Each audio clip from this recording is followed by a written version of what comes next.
What's up, guys? Mason the Brock Henderson here, and this is Andor Season 1, Episode 7 announcement. Very interesting. I was not expecting this, only because it kind of goes against my theory of how there are three episodes in different segments. Like the first three episodes were two episodes of build up, and then the third one was the payoff. Same thing for 4 and 5, leading up to 6, which was the payoff. 7 doesn't feel like it's building up. It feels like it's just telling more of the story. It's continuing on. Things are happening now, whereas the first two and then the second set of two episodes, it didn't feel like much was happening. It felt like things were just sort of biding their time and we were learning more. Here, moves are happening. Things are changing. It's kind of interesting, and I don't really know what to expect for it. The first thing that I do want to talk about, which is probably the most confusing part of it for me, is everything going on with the ISB. Only because this Dedra is her first name. I know that now. I I think it's Miro is her last name. Maybe? I don't remember. But Dedra, she's presenting her case, and she ends up getting approval to look into all of this. What's weird is that it's painted in a positive light, and I don't know why. We are seemingly following her. We're following her, figuring more of this stuff out, but it feels like when she wins at the end of this, whenever her supervisor basically tells her, you're in charge of all of this, look into this more, it kind of feels like it's a, hey, good job. Like, and it's not. She's working with the Empire. She's looking into the rebels and she's trying to take them down and stop them from happening. So it's weird that this is painted in such a positive light. And even that one little warning at the end from her supervisor where he's like, be careful, watch your back. I don't know what that means either. Does it mean, hey, watch your back? People are always willing to cut their fellow coworkers down to get ahead. Now that you've basically sabotaged what this other guy was doing, he might try to get back at you and maybe do something to hurt you or hurt your career. I don't know. I don't know what that warning means, and why should we worry that somebody might be coming after her. That's I don't really know what they're doing with this story. It's a little confusing. But yeah, going forward, I still don't really know what to expect from her. I mean, obviously we know what she's going to be doing. She's going to be looking into all the rebel stuff. But I really did think that maybe she and Karn might meet and swap some of the ideas, because there is that connection between Cassian and then the rebel groups. But it doesn't feel like they're going that way. Because with Karn, they set him up with this random job, which I don't remember what they do now at this place. It's one of those several hundred cubicles, though, where you're just like one worker and a bunch of other workers that are doing the exact same thing. I don't really know why they're doing that with him. I don't know what to expect from him going forward, because it felt like he might try to get back into the fight at some point. But now we are over halfway through, and he's just seemingly out of the picture. He's just off doing his own thing, trying to just make a living at this point. So I don't know. I don't know what all that means and where they're taking his character. It's also interesting, though, is the stuff with Mothma and Luthen, and how some of the stuff going on with Mon Mothma at the moment, they are finally digging a bit more into how she's trying to fight back against the Empire while working within it. And so you're talking to this old friend. All that was interesting. She comes in blaming Luthen for what happened, and obviously he is to blame. There's definitely moments where it feels like even within the rebels there is infighting. They both want to take down the Empire. They both want to give some of the power back to the people, and they know that the Empire is a bad thing, but how they're willing to go about it is very different. He's willing to go and attack a base, and she's worried about the attention that puts on him, but he, of course, is thinking, good, let them come for us. Let them overreact. It's what we need them to do. So, yeah, I really like the different ideologies of how to rebel. How are you going to go after this thing that is so much bigger than you? For Mon Mothma, she's thinking about working within the system, trying to lay low and trying to root out the cause and break it apart from within. Whereas he's looking at it going, that's going to take too long. There are too many people. I was a little surprised because she came at him with people will suffer. I kind of thought the response would be people are already suffering. Because that is a good argument, I think, for his side and why he thinks taking action now is a good idea. And even though we know, they know the Empire is going to come at them and really try to hit them hard, what it means in the long run is they're more prone to make mistakes. If they jump back at them, if they go at them full force, their overreaction. I mean, clearly they're upping the penalties for just these random acts of criminality. I mean, that sets up for, well, now more people are getting more frustrated with it. It brings more people into the rebel camp. It brings more people into, hey, you know what? Yeah, let's do something about this Empire. They have all this control. We should be able to say something about that. We should be able to do something about that. So, yeah, very, very interesting how they're setting that up, though, between Luthen and Mothma. As far as the stuff with Cassian, him going home, we did get a little bit more information. We learned about Clem, who I actually don't even remember if we'd heard his name before, when Cassian used his name as his fake name. But I don't really know. I guess we now know why he was sent to prison, I think, because he went after the stormtroopers after they hung him up in the square. But I don't know. It does make me wonder why Cassian is so, I don't want to be a part of this. You see, Marva is very willing to take a stand and do something. So why is Cassian not? Why is he the one that's taking the step back? Because I don't know. It feels like you've seen enough in your many years of why the Empire is so bad, why they need to be stopped. And it feels like, I guess maybe spending all that time in prison, I don't know, maybe it became hopeless to him. Maybe he was just like, yeah, you can't fight against the Empire. It just seems very odd to me that basically now he has a chance to help, he has a chance to do more, and he's not. He's just taking a step back, and random jump cut to he's somewhere on some beach planet, chilling, living the life, sleeping around, and then just happens to be caught off of some random nonsense where, oh, hey, it looked like you were running with those guys. It looked like you were doing what they were doing. So, yeah, you're arrested now. It just seems very weird that they decided to do that, and also very coincidental. I don't know. That whole final scene with him, first of all, the fact that he wasn't willing to stay with Marva and maybe fight and maybe do something about it. He just left her and is off having fun, doing whatever. And then just that whole final scene where he ends up getting arrested, all that felt very weird. And it felt very out of place and just random to me. I don't know what they're planning on doing with that. We also know that Vel was tasked by this mysterious woman who, I guess they're both working for the rebels, and they're sending secretive messages and such. She was tasked to apparently take out Cassian. I don't know why. I guess maybe because, oh well, he's not a part of this. He's not going to help us, so he's a liability. I guess. I don't know how that's supposed to do anything. Also, we see Senta trying to leave the planet. She's on a speeder, and then there's like a Star Destroyer coming up. No idea what happened with her. And we don't even know how long it's been since Cassian left his home planet and ended up on this beach planet. So how long does it take for Vel to track him down? I don't know.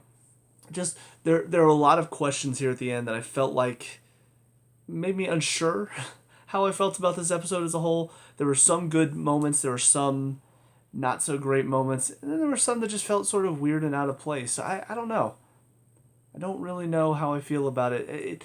It's definitely a better episode than the first or the fourth ones, as far as if we're taking this in segments of 3, and this is going to be a build up to the 9th episode, which will be some big payoff. If we're taking it like that, it's the best of the first setup episodes, but there is still a lot in it that I'm just very confused about what they're trying to do.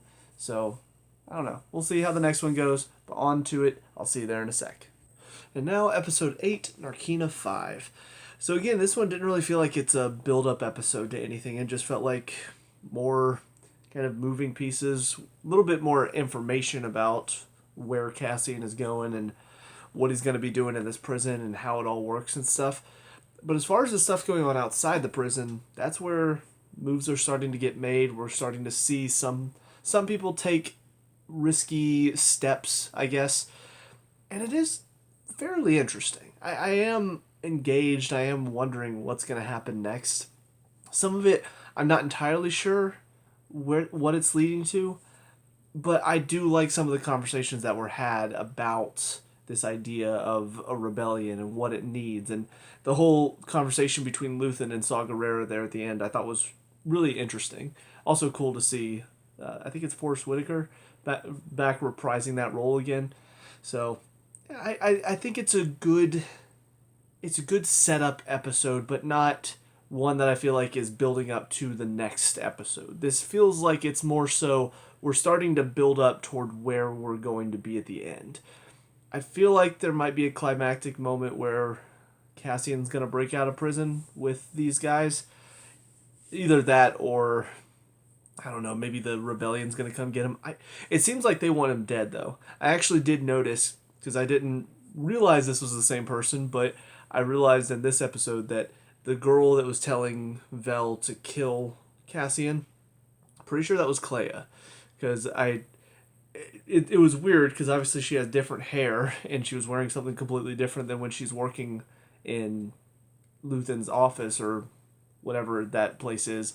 But I did notice she has like a little bit of a mark right on her nose, and that's how I realized, oh, that's the same. That's who that was. Okay. But yeah, so clearly they want him dead, so I don't think they would go rescuing him from prison unless it was to get him and kill him so that way he didn't reveal any information. So it feels like more likely he's going to break out of prison himself. And what's really going to be interesting to see is because obviously the rebellion uses him in Rogue One. They use him. I don't remember again in what capacity he's working with the rebellion at that point, but it's clear that they're okay with working with him at that juncture. So I wonder what changes their minds, because clearly they want Cassian wiped off the map because of, again, the information he knows.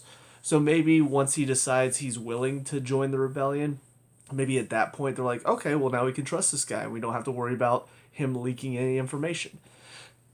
But it is interesting to see Luthen's part in it, kind of where Mon Mothma is as well. Some of it did feel a little too, I don't know the right word. It felt like there were too many moments where they're kind of showing her unease at this party that they're hosting. I don't know. It felt like you only needed maybe one of those scenes to show that. I feel like I got 3 or 4 in this episode. If at least I think I did. I don't know. I'm not sure if they were trying to show us different things in each of those scenes, but every single scene ended, and all I could feel was, okay, yeah, we get it. She's unhappy with how things are going. She's starting to realize the importance of the rebellion, I guess. I don't know. It felt like a lot of nothing happening. And I do feel like her inclusion has probably been the weakest part in all of this season so far. And I'm not really sure what they're planning on doing with that. I mean, we know she's going to help the rebellion in the end, so why does it feel like we're just dragging our feet with these scenes where, oh, we could see she's got problems, she's got unease? I don't know. It feels weird. It feels unnecessary, in my opinion. But outside of that, back on Ferrix, I think is where a lot of this story is starting to heat up. We did also have the scene, which leads to this, where we saw, I already forgot her name, Dreda? Is that it? God, names do not stick in my brain at all. But we already saw this moment where she finally does talk to Cyril Karn and gets information from him, and he's trying to... It's funny because the idea that I had is not exactly how it worked out, because I figured, okay, well, he has information on Cassian, she has information on the rebellion, but instead it kind of became more so he doesn't really have any information about Cassian, he just wants to track him down. He's still trying to punch above his station, trying to really get in there and do something about this. She's more so like, you're nothing. You're all the way down here, we're up here, we're trying to do this, you're down here doing this, you're disruptive, is more so how she's treating him. I really wasn't expecting that to happen. I expected them to start working together at some point. Because again, in my mind, because a lot of this started with him, with what Karn was doing to try to track down Cassian, I kind of figured he would be a lot more involved as we reach the end of the series. And maybe he will be. Maybe he'll jump in at some point. against orders or something along those lines. But it is weird that, I don't know, it felt like a good setup for him to join in. For them to be like, yeah, he was actually there. He did track down this guy. Did he make a rash decision jumping in too quickly? Absolutely. But he did track him down to begin with. So maybe we should rely on this guy. But they just completely pushed him aside, which I did not expect at all. Also, side note, was the one guy that was backing him, I want to say he had kind of a Scottish-ish accent. I don't know, maybe a bit more Irish. But I couldn't tell. Was he the same guy that was transporting, like, Cassian and all those guys to Narkina 5? That's the name of it, right? Yeah. Was he on that ship? Because there was one guy who, it sounded like he might have had a similar voice, but he also looked very similar. Like, he had that sort of red-ish sideburns. I couldn't tell if that was the same guy or not, if we were just supposed to assume that he got reassigned to prisoner transport detail. I don't know, just something I'm throwing out there. If anybody knows if that's the same guy or not, let me know, because that would be kind of funny and a clever little way to show he got demoted from working security and all of that over in, again, I'm not going to remember the name of the sector that they're in now. For some reason, I'm thinking Marloro. Oh, man. I need to be taking notes, I feel. As I continue to want to improve these reviews and improve this channel, I'm definitely going to have to start taking notes and actually remembering names, because this is just embarrassing. But anyways, yeah, a lot of interesting moving pieces, though. We do see Marva clearly not feeling great. She fell, she hit her head. I kind of figured she probably would not last to the end of this season when we first started. So I kind of get the sense that will be the spark that Cassian needs to decide, yeah, I want to join this rebellion, since she is all for it. I just don't know how it's going to happen, whether it's going to be stormtroopers or just somebody in the Empire kills her, or if she just dies because she's getting older and natural causes and maybe just her dying wishes. Cassian, please, do something about this. I don't want people to have to live in fear anymore, and you're somebody who can handle this big task. But anyways, all that being said, on to the final of these 3 episodes. I'll see you there. And now, episode 9. Nobody's listening! Yeah, good episode. I'm definitely looking forward to seeing what's going to happen next. By the way, something I didn't mention, I did notice it in the last episode. I forgot to talk about it in the review. But it is funny to me that Snoke is somehow in prison. It's just very odd. I did not expect them to reference Snoke at all, considering he just kind of seemed to be a little bit of a side character in the sequel trilogy. But yeah, seeing that apparently he started off in prison as this Kino guy and then eventually becomes like a clone of Palpatine, really crazy. But anyways, I mean, the whole thing in the prison is probably the most intriguing thing about this season so far. Not only in its setup, but now when we're starting to get to this point where you can definitely tell we're leading toward it's time to get out. And I do see the next episode is called One Way Out. I said before, I heard there was like a bunch of people cosplaying at Dragon Con last year. My friend told me it was from Andor. And I thought they were chanting No Way Out. It was One Way Out, as the next episode title clearly shows. But yeah, it's a great setup.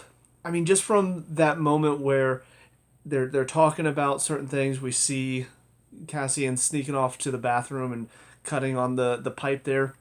I will say there were a couple things I do wish we could have seen some of these things happening, because it feels like they've started talking about possibly a prison break at some point, but we never got to see that moment. It just jumps ahead. We see, they're working. We see a couple guys giving Cassian the eye, and you're wondering, is there something that he's doing that's upsetting them? But then all of a sudden he comes out, and one of the guys from a different table is talking to him about, yeah, you see, just one guard. If we take him down, we're good. So I don't know. It's a little odd to me that they've left out so many details about how they talk to each other about this stuff, how they've started planning this. I don't know. It's it's a little weird to me that we're not we're seeing some of the elements. We're seeing some of the moments when they figure out certain things or they get information, but it's weird that they're leaving out how other things were talked about. It's like they're giving us little pieces of the puzzle, but they're leaving out giant pieces in between, and so we're just kind of stuck going, okay, but how did we get here? I will say though, everything to do with Kino and obviously what happened with Olaf in this one, a lot of really good moments, and just the way even the episode ends, it left a smile on my face because it was so perfectly set up with him talking to him earlier. How many guards on each level? And he's just not having it. He's like, I'm just trying to get out of here. You know, I've got less than two or just over 200 shifts left. I'm not causing any trouble. I'm getting out of here. I'm done. And then to hear about what's going on, about them releasing people but then putting them on different levels, which I don't know how. I guess why did they think that would work? I guess you could make the assumption of, oh, these guys are just crazy, but I don't know. That seems odd to me that they would try to do something like that thinking that nobody would say anything. Like if there were guards all around making sure nobody was talking to each other, that would be one thing. But for them to just, yeah, we'll move this guy from one level to another and nobody's going to find out, that seems unlikely. It would be better off if they were like, no, we're not going to let anybody out. We're just going to kill them. But to transfer them, it seems like a kind of a dumb move that, of course it's going to get out. Of course people are going to find out that they're not leaving. They're just being transferred. I don't know. It seems a little, I guess, lazy in a sense. That's just my own personal opinion. But outside of everything to do with the prison, I mean, it's some moving parts. The stuff with Mon Mothma, still not too interesting. Kind of interesting to find out apparently Vela's her cousin. But most of it is still just, you got moving pieces. She's still not fully committing to the rebellion. But I think this moment here with this friend of hers that offers money to help support people, and then it seems like he almost double-crossed her, I think. It was really hard to tell exactly what that whole scene with him meant. It felt like, though, he promised to offer her aid to help people who are, downtrodden or being basically screwed over by the Empire. It seemed like he offered her financial aid, but now he's kind of coming in and saying, well, unfortunately this is going to look bad on you because there's going to be $400,000, a part of that's connected to you that they're going to start asking questions about. So the best thing to do is to deposit $400,000 into this account, which you don't have. So let me connect you to this lender that I know who's really more of a loan shark. That's kind of what it seems like they're suggesting he's doing, but it was kind of hard to tell because they're throwing out names that I don't think I've heard of, and I don't know, that whole scene just seemed a little all over the place. Like clearly she was upset at him for whatever he did, but yeah, I don't know. Even I think Vel was a little unsure whenever she heard that Mon Mothma was talking to this guy. So I guess maybe this is just something he does. Maybe he's working for the loan shark or makes a profit from him. I don't know. But that whole thing just seems sort of, again, on the periphery. It's not really all that interesting. We already know that she eventually does join up with the rebellion and starts helping them. So it kind of feels like we're just, again, biding our time. Just sort of dragging our feet, waiting to get to the next thing. The stuff that's happening on Ferrix and everything to do with the ISB right now, a little bit more interesting, although it does sort of feel like, I don't know, everything's just working out really, really well for the ISB at the moment. I mean, first of all, you had the moment at the end of last episode where we see that Bix is trying to run away, and then all of a sudden she's just captured anyway, and then she gets taken in, and then they're talking about questioning her, talking about using this sound to affect her brain to make her more cooperative, and then they do that, and then she is more cooperative, and she gives them all the information that they need. It just, I don't know, there's so many of these scenes that feels like they're setting up for, okay, but right before they get to question her, right before they get the information that they need, something good's going to happen. Somebody's going to stop them, right? and it's just not happening.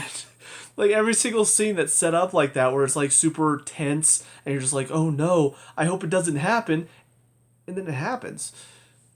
And I'll admit that's very unique, because most of the time, again, they're setting up for a tense moment that you're hoping doesn't happen, and then something comes in and stops them, and there's that wave of relief, and you're like, okay, thank goodness.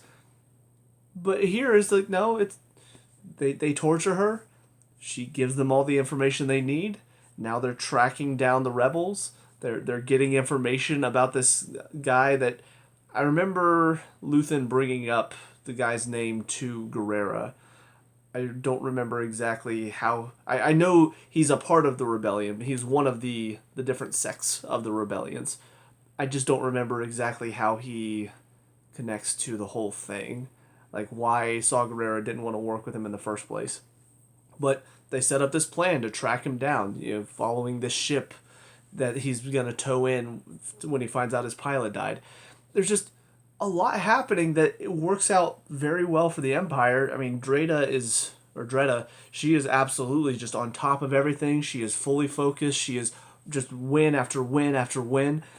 I'm sitting here going, okay, this is a lot of winning for the Empire. I know that, of course, they have enough power to where they would get some wins. They would. I mean, the rebels weren't always very successful. They had their moments. The big win, of course, is what happens in Rogue One when they find out the weakness for the Death Star. But it still feels like you want to watch this show going into it and going, yeah, let's see how the rebellion fights back. And instead it feels more like, hey, here's why rebelling against such a large entity is a bad idea, because look how little success they have. Look how awful it is for everybody. Look how everybody is just being tortured, and it's very bleak. And I don't think that's the intent, but that's what I'm getting out of it. And I don't feel like that's part of why, Rogue One, in a sense, it works, because at the end of it all, they get the job done. Yes, it requires sacrifice, but they win. They get what they need to get, and they manage to strike a blow at the Empire. That's what the fun of Rogue One was. Here, it doesn't feel like they're really striking any blows at the Empire. It feels like the Empire is just on top of everything they're trying to do. They attacked the garrison. They did manage to get some money out of there, and a little bit of destruction done. But it's completely covered up. Most of the people on that mission died anyway, and now the Empire's just fully on top of everything. They know about Cassian. They know about. Is Luthen? Is he Axis or is it Kayla? It's. I think he's Axis. I'm pretty sure. I don't know. It's very hard to tell because they're talking about Axis in such a vague term. It almost feels like they're being vague on purpose. Like they want us to think that Luthen is Axis, and it's gonna like pull the rug out from under us, and somebody else entirely is Axis. I don't know. That's just kind of the sense that I'm getting. I could be completely off about that. But yeah, I don't know. It feels very bleak and rough. Maybe they'll turn it around. Maybe things will end more hopefully.